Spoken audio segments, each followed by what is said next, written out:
Neil Grammer, Dialogue Strategies, and today I want to talk to you about an aspect of communication that's absolutely essential if you want to build credibility, engage your audience, and ultimately persuade them, and that is body language. So when I see people present themselves, often they come across one of two ways. One way is junior, the other is senior.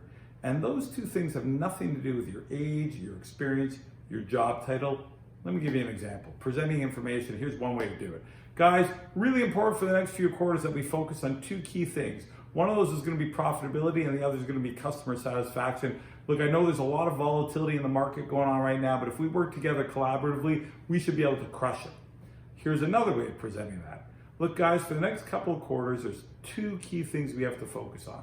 One is profitability, the other is customer sat. I know there's a lot of volatility in the market, but if we work together collaboratively, we can crush it. So which of those two is more effective? Dear God, I hope you said the second one. The first one, with all the random ambient gestures, looks really haphazard, unfocused, and very distracting for your audience. The second one, with the purposeful gestures, looks really, really precise, measured, confident, all the things you want to demonstrate to your audience. So if you're going to be purposeful and precise with your body language, there's three categories of gestures that you should be thinking about using. One's an enumerative gesture. That's where you're literally using your hands to enumerate a list of things. And that's great because it gets your audience to focus on those things. A second is what I call a descriptive gesture, where you're using your hands to describe compressed margins, growth, and again, it animates and punctuates the thing you're describing. And the third is what I call an emphatic gesture, where you're using your hands to emphasize a point. We're going to crush it, it's critical, and again, it gives a little more dynamism to the message. So all of these things are happening cumulatively, and from the audience's perspective, you are coming across as really confident and passionate. Here's the interesting thing about body language, and I call it a bit of a ripoff. When it's done really well, virtually no one notices. It's not like your audience says, you know, it was really good when he talked about growth, that gesture he did really reflected the degree of growth. They just say to themselves, this person's really good and engaging. The ripoff is this: when you're doing something really distracting, everyone notices. Oh my God, that guy wouldn't stop gesturing with his hands and fidgeting, it was driving me nuts. So we have to be cognizant of not being a distraction.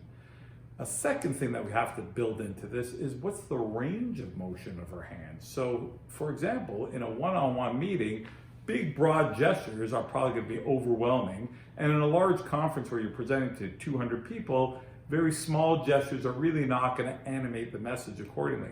So think about the range of motions. A smaller audience, less engaging topic, think volleyball. I know it's pretty technical. Bigger audience, think basketball. Big auditorium, think beach ball, and then always do things that are authentic and natural to you.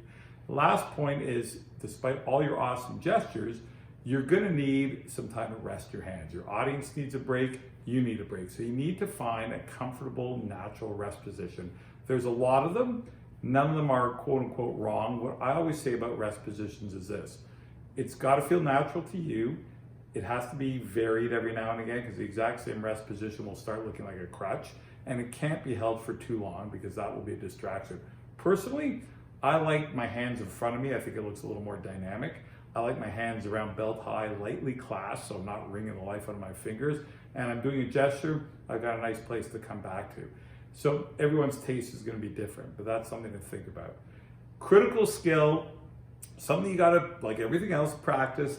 And if you can consciously control it, you're gonna start to see people's impressions of you are going to change. So as always, love to get your feedback in the comments below. If you like the video, give it a thumbs up, subscribe, share, hit the notification bell for future videos. And let me just say this: presenting and public speaking are really, really difficult skills.